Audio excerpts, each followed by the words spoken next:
वर्ग आणि येथे जमलेल्या माझ्या बालमित्रांनो, सर्वांना माझा नमस्कार. आज 26 जानेवारी आपल्या भारत देशाचा 77वा प्रजासत्ताक दिन. सर्वप्रथम तुम्हा सर्वांना प्रजासत्ताक दिनाच्या खूप खूप शुभेच्छा. आज मी तुम्हाला संविधान कोणी लिहिले, ते कधीपासून लागू झाले याविषयीची माहिती सांगणार नाही, कारण ती माहिती माझे बालमित्र तुम्हाला पुढे सांगणारच आहेत. परंतु आज मी तुम्हाला संविधानाने दिलेल्या एका हक्काविषयी सांगणार आहे. तो हक्क म्हणजे शिक्षणाचा हक्क. या हक्कानुसार प्रत्येक व्यक्तीला त्याची भाषा, लिपी आणि संस्कृती जपण्याचा अधिकार मिळाला. एखादे राष्ट्र जर स्वतःच्या पायावर सक्षमपणे उभे करायचे असेल तर त्याची पायाभरणी ही शिक्षणातूनच होते, आणि तेच शिक्षण जर स्वतःच्या मातृभाषेतून असेल तर अधिकच उत्तम.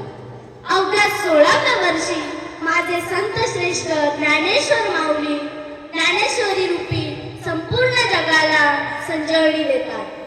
माझ्या मराठीचे बोल कौतुके परी अमृताते पैजा जिंके, अशी मराठीची थोरवी माऊलींनी सांगितली. परंतु आज आपल्यालाच आपल्या मातृभाषेची लाज वाटते. मराठी भाषेला अभिजात भाषेचा दर्जा मिळाल्यानंतर मोबाईलवर स्टेटस लावणारे बरेच जण स्वतःच्या मुलांना मराठी माध्यमाच्या शाळेत टाकताना मात्र कचरतात. अशा दुटप्पी वागणाऱ्या लोकांची तर मला कीव येते.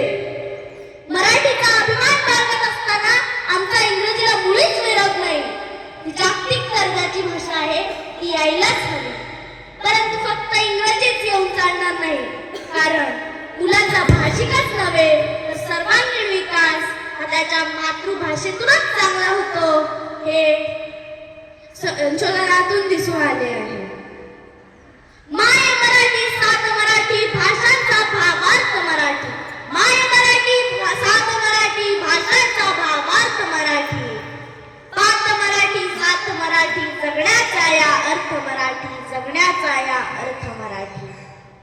संविधानाने दिलेल्या हक्कानुसार प्रत्येक तळागाळातील घटकाला समान दर्जाचे शिक्षण मिळावे असे सांगितले आहे, परंतु इथेही असमानता दिसून येत आहे. सध्याच्या काळात सरकारी शाळांमध्ये फक्त कष्टकरी, कामगार आणि मजूर व्यक्तींच्या मुलांच्या शाळा आणि बाकीच्यांसाठी खाजगी शाळा असे चित्र दिसून येते. गुणवत्तापूर्ण आणि दर्जेदार शिक्षणाची व्याख्याच बदलत चालली आहे. मोठमोठ्या इमारती, गार्डन, स्विमिंग पूल, भली मोठी फी म्हणजे दर्जेदार शिक्षण, अशी धारणा समाजातील 70 ते 80% लोकांची झालेली दिसून येते.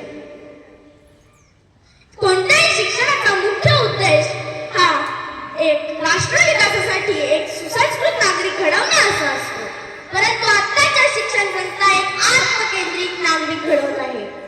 मला आता एका महान विद्वानाने सांगितलेले एक वाक्य आठवते.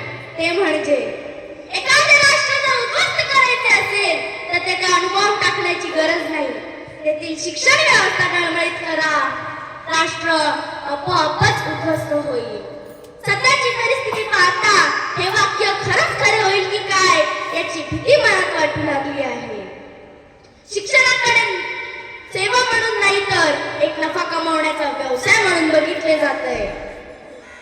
हे भविष्याच्या दृष्टीने प्रचंड धोकादायक आहे.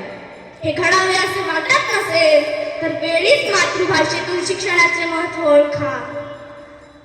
शेवटी एवढेच म्हणेल, आपली शान मराठी, आपला मान मराठी. आपली शान मराठी, आपला मान मराठी.